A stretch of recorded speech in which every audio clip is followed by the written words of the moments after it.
Ազգային ժողովի մեծարգո փոխոսնակ, հարգելի խորհրդարան, սիրելի ժողովուրդ, հարգելի գործընկերներ, քանի օր մենք գտնվում ենք ճանաչողական փուլում ենք նաև Հայաստան Դաշինքին իհարկե շատ լավ ենք ճանաչում, շատերին նաև ճանաչում ենք ուժեղ Հայաստան խմբակցությունից, բայց մեծ մասին նոր պատգամավորներից չենք ճանաչում եւ այս ելույթները հարց ու պատասխանը նաև ճանաչողական բնույթ են կրում եւ ինձ համար մի ոչ հարմարավետ իրավիճակ կա, երբ որ մենք խոսում ենք շատերի մասին, նախկին իշխանության մեջ եղած, նաև տարբեր ժամանակներում Հայաստանի քաղաքական, տնտեսական եւ հասարակական կյանքի վրա ազդող որոշումներ կայացնող մարդկանց մասին, ես էմոցիա եմ զգում դա ալիճից, որովհետեւ մի դեպքում տվյալ մարդը Հայաստան խմբակցության պատգամավորի հայրն է, մյուս դեպքում ուժեղ Հայաստան խմբակցության պատգամավորի հորեղբայրն է կամ հայրն է,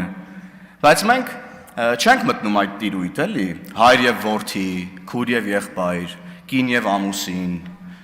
քեռի եւ քեռակին, ընկերներ, եղբայրներ, մենք այս հարթություն չենք մտնում, մենք խոսում ենք քաղաքական գործիչների մասին, որոնք այո փոխկապակցված են բարեկամական կապերով, բայց ես ինձ անկեղծորեն վատ եմ զգում, երբ որ տեսնում եմ էմոցիա եւ ընկալում հակառակ կողմից, երբ որ մարդիկ մտածում են, որ մենք ուրեմն մտնում ենք հայր եւ որդի հարաբերությունների մեջ եւ այլն եւ այդպես շարունակ, մանավանդ Լևոն Քոչարյանի ելույթներում, երբ որ ամեն անգամ, երբ որ մենք խոսում ենք Հայաստանի երկրորդ նախագահի աթոռը զավթած Ռոբերտ Քոչարյանի մասին եւ մարտի 1-ով իշխանությունը Սերժ Սարգսյանին փոխանցած Ռոբերտ Քոչարյանի մասին, Լևոն Քոչարյանը գալիս է եւ ուրեմն սկսում է պաշտպանել իր հորը որպես իր որդի։ Ոչ, դուք այստեղ եք,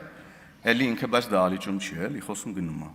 Դուք այստեղ եք, պարոն Քոչարյան, ոչ թե որպես ձեր հոր որդի, դուք այստեղ եք, պարոն Քոչարյան, որպես Հայաստան Դաշինքի պատգամավոր, ով շարունակում է ուրեմն Ռոբերտ Քոչարյանի արատավոր քաղաքական հետագիծը եւ փորձում է այստեղ ամեն ինչ անել, որպեսզի պահի նրա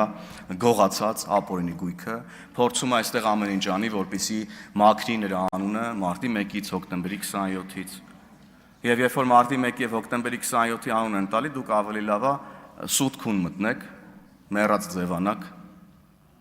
ու բոլորիդ ասա վերաբերվում Հայաստան Դաշինքի անդամներ։ Հələ մի հատ էլ գալիս եք այստեղ եւ փորձում եք ուրեմն մաքրել մարդկանց անունները, ովքեր եղել են Հայաստանի պետության ղեկավարները մարտի 1-ի կազմակերպման ժամանակ։ Ես 2008 թվականին դեռ 18-ը չէր լրացել մարտի 1-ին, ես Սունդուկյան թատրոնի դիմացն է, երբ որ Վիլիսի դեպքը տեղի ունեցավ, եւ ես նաեւ այստեղ պարոն Քոչյանն ասում է, որ Վիլիսը մարդկանց վերով չի անցել եւ այսօրվա քննչականն էլ է դա ուրեմն հաստատում, շատ ցավում եմ, որ այսօրվա քննչականն հենց հաստատում է արել, հա, բախտները բերել է մարդկանց, որ վրաերթի չի ենթարկել, գոնե այդտեղ 10 զոհից ավել զոհ չի եղել, էլի։ Պետք է շնորհակալություն հայտնենք երևի, որ այդ Վիլիսը մարդկանց վերով չի անցել։ Հետո 2008 թվականի մայիսին ես գնացի զինծառայության մի զորամաս, որտեղի մի ամբողջ զորագունդ մարտի 1-ին պրոսպեկտի խաչմերուկում զինված գործողություններ իրականացրել։ Եվ ինձ դրա մասին պատմել են մարդիկ, ովքեր այդտեղ են եղել զինվորական համազգեստով զենքը ձեռքներին։ Հիմա եկել եք ում եք ինչ պատմում, ես ուզում եմ հասկանալ։ Ապօրինի գույքի մասին, գիտեք, գալիս եք եւ անընդհատ ապօրինի գույքից եք խոսում եւ ասում եք, եթե մենք չզբաղվենք քաղաքականությամբ, ապա ապօրինի գույքի գործերը չեն լինի։ Չէ, ժողովուրդ, եթե ապօրինի գույքի գործերը չլինեին, դուք քաղաքականությամբ չէիք զբաղվելու։ Դուք գնալու եք, վայելեք ձեր ապօրինի գույքը Մալդիվներում, Բալիներում, Կալուգաներում եւ այլն եւ այդպես շարունակ։ Դուք գալու եք եւ վայելեք ձեր ապօրինի գույքը։ Գալու եք եւ վայելեք։ Բելարուսում, տարբեր տեղեր։ Եվ հետեւաբար դուք քաղաքականության մեջ եք, որպեսզի ապահովեք, պաշտպանեք, փորձեք փրկել ձեր ապօրինի գույքը։ Նույնը նաեւ քաղ բանտարկյալներին է վերաբերում։ Դուք քաղաքականության մեջ չեք լինի, եթե հանցավոր գործունեություն չկատարեիք։ Եվ հիմա անունը դրել եք քաղբանտարկյալ։ Դուք քաղաքական վահանով փորձում եք ուղղակի պաշտպանվեք։ Հայաստանի Հանրապետությունում չկան քաղբանտարկյալներ 2018 թվականի ոչ բռնի թավշյա ժողովրդական հեղափոխությունից հետո, եւ սա միանշանակ է։ Դուք այստեղ նստած եք, պարոն Ռուբեն Մխիթարյան, որպես ազգային ժողովի պատգամավոր եւ ինձ հետ զուգահեռ հարգելի գործընկերներ, մի խոսեք, ես լուր լսում եմ ձեզ բոլորիդ, լուրս ես դες եւս մեկ անգամ ասում եմ Պարոն Հովհաննիսյան, ներողություն։ Ես խնդրում եմ նաև իմ ժամանակը պարոն Կոնջորյան, էլի։ Այո, խնդրում եմ հարգելի գործընկերներ մի ընդհատեք, որպեսզի նաև ժամանակը չերկարացնեմ ելույթ ունեցողի։ Հայաստանի Հանրապետությունում չկան քաղբանտարկյալներ։ Սեփականության իրավունքից է անընդհատ խոսում ու ինձ զարմացնում է թե խի է Հայաստան Դաշինքը այս 3 օրը ատամներով փորձում պաշտպանել Գագիկ Ծառուկյանի ապօրինի գույքը, որը հիմա վերադարձում է ժողովրդին։ Այդ կարող է այդ բոլոր պատմությունները, որ Գագիկ Ծառուկյանը Ռոբերտ Քոչարյանի պրոյեկտն է 100%-անոց ճշմարտություն է, ինչին ես հավատում եմ, եւ հիմա էլ պարզվում է, որ դուք էլ Ծառուկյանի բանից գույքից երևի փայ ունեք, հա, որտեղ նեղվել եք, որ ուրեմն Ծառուկյանի գույքը վերադարձում է Հայաստանի Հանրապետության ժողովրդին։ Փայ ունեք Ծառուկյանի գույքից։ Ինչ կա Ծառուկյանի հետ, եկել sense ատամներով պահում Գագիկ Ծառուկյանի ապօրինի գույքը։ Խոսքա գնում այստեղ նաև քաղաքական մենաշնորհներ, ասում է ԿՊ-ն ուզում է քաղաքական մենաշնորհ հաստատի եւ այլն եւ այդպես շարունակ, սա ասում է մի ուժ, որը ներկայացված է օրինակ 29 հոգով ազգային ժողովում կամ մի այլ ուժ էլ դրա հետ համաձայնում է, որը 12 հոգով է ներկայացված ազգային ժողովում։ Եվ մենաշնորհներից առաջարկում եմ չխոսեք, որովհետեւ օրինակ պարոն Ղազինյան, դուք փորձեցիք պատասխանել իմ հարցին միտինգներին մարդկանց բերելու առումով։ Իհարկե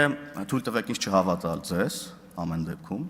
Եվ նաև երբ որ մենաշնորհներից եք խոսում, ես կխնդրեմ նաև խոսեք օրինակ հեծի տենդերների մասին։ Այդ ոնց էր ստացվում, որ հեծի տենդերներին մասնակցում էին կազմակերպություններ, որոնք ըստ էության փոխկապակցված էին հեծի սեփականատերերի հետ։ Մենաշնորհներից որ խոսում եք, առաջինս կխնդրում եմ այդ մենաշնորհների մի հատ բացատրեք, նոր եկեք խորացեք արդեն քաղաքական մենաշնորհների մեջ, որոնք Հայաստանում այսօր չկան, Հայաստանում չկա քաղաքական մենաշնորհ, եւ չի էլ կարող լինել ժողովրդավարական համակարգում քաղաքական մենաշնորհ։ Հիմա հայրենիքի մասին։ Ասում են մեր հայրենիքը թիվ չի, հող է։ Okay, քանի քառակուսի կիլոմետր այդ հողը։ Իմ հարցը դրա մասին է։ Գիտեք, էլի պետքա գնանք մեր հայրենիքը, իմ կարող եք արդյոք ասել, որ ջավախքը այս մարդու հայրենիքը չի, ախր ինքը ծնվել է ջավախքում, չէ, չեմ կարող տես բան ասել։ Ես ուրիշ բան եմ ասում եւ եւս մեկ անգամ ասում եմ, որ հնարավորինս հասկանալի լինեմ։ Ես չեմ կարող հերքել եւ որևէ մեկը չի կարող ասել, որ գիտես ինչ կա, եթե դու ջավախքում ես ծնվել, Ալաշկերտում ես ծնվել, Գանձակում, Բաքվում, Ադանայում, ոչ մեկ չի կարող հերքել քո ծննդավայրը եւ քո պատմական հայրենիքը։ Ես այստեղ եմ եւ դուք այստեղ եք որպես Հայաստանի Հանրապետության, որպես պետության ներկայացուցիչներ, որպես ազգային ժողովի падգամավորներ, որոնք պետքա վերջի պատասխանեն այդ հարցին, դուք ընդունում եք Հայաստանի Հանրապետության պետական սահմաններն այնպիսին, ինչպիսին դրանք միջազգայինորեն ճանաչված են, թե ոչ։ Ես չեմ խոսում, ես որ հարց եմ տալիս, ասում եմ, քանի քառակուսի կիլոմետր է Հայաստանի Հանրապետության տարածքը։ Այս հարցը նրա մասին չի, որ դու պետքա դա ասելով մերժես, որ Ադանան երբևէ եղել է պատմական հայրենիք կամ մերժես, որ այս կամ այն տարածքը երբևէ եղել է պատմական հայրենիք։ Ես ասում եմ ոչ թե մերժելու մասին եմ ասում, ես հաստատելու մասին եմ ասում դուք Հայաստան Դաշինքի հետ ամեն ինչ պարզ է, իրանք չեն ընդունում Հայաստանի Հանրապետության տարածքային ամբողջականությունը։ Արամ Վարդևանյանն էլ իրանց խմբակցության կազմում այդ ժամանակ չէր ընդունում։ Հիմա ուզում եմ հասկանամ, ուժեղ Հայաստան խմբակցությունը ընդունում է Հայաստանի Հանրապետության միջազգայինորեն ճանաչված սահմանները եւ ընդունում է, որ մեր այսօրվա պատմական չէ, ժամանակակից հայրենիքը Հայաստանի Հանրապետությունն է։ Ընդունում եք դուք արդյոք, թե չէ։ Եթե ընդունում եք, պետքա գաք եւ գոնե ասեք, քանի քառակուսի կիլոմետր է Հայաստանի Հանրապետությունը, որովհետև մենք միջնադարյան ուրեմն կանոններով չենք ապրում։ Այստեղ միջնադար չի էլի, ասենք, մեր արտահայտություններ էլ կան, ասում մեր սահմանն այնտեղ է, որտեղ կանգնած է մեր զինվորը, բան։ Նմանատիպ ինչ-որ արտահայտություններ է, մոտ է այդ արտահայտություններին, որ դու ասում ես, դե մեր հայրենիքը, ասես, անծայրածիր հայրենիք ունենք։ Այո, շատ մեծ պատմական հայրենիք ունենք ըստ էության, հաշվի առնելով հայ ժողովրդի անցած ճանապարհը, բայց այդ անցած ճանապարհի արդյունքում մենք այսօր ունենք մի հայրենիք, որը միջազգայինորեն ճանաչված սահմաններ ունի, ու մենք կարող ենք այդտեղ ապրենք։ Երբ որ դուք այդպես հարցականով հենց մի հատ մեզ եք փորձում ուղղեք, թե բա ձեր հայրենիքը որն է, հեսա մեր հայրենիքը։ Սա է մեր հայրենիքը։ Քաղաքացիական պայմանագիր, խմբակցության, կուսակցության հայրենիքը սա է։ Հայաստանի Հանրապետության միջազգայինորեն ճանաչված տարածքը իր սահմաններով, որը մենք ամեն ինչ անում ենք, որ սահմանագծենք, սահմանազատենք եւ ապահովենք դրանց անձեռնմխելիությունը։ Սա է Հայաստանի Հանրապետությունը։ Սա Հայաստանի Հանրապետությունն է։ Սա Հայաստանի Հանրապետությունն է։ Սա մեր հայրենիքն է։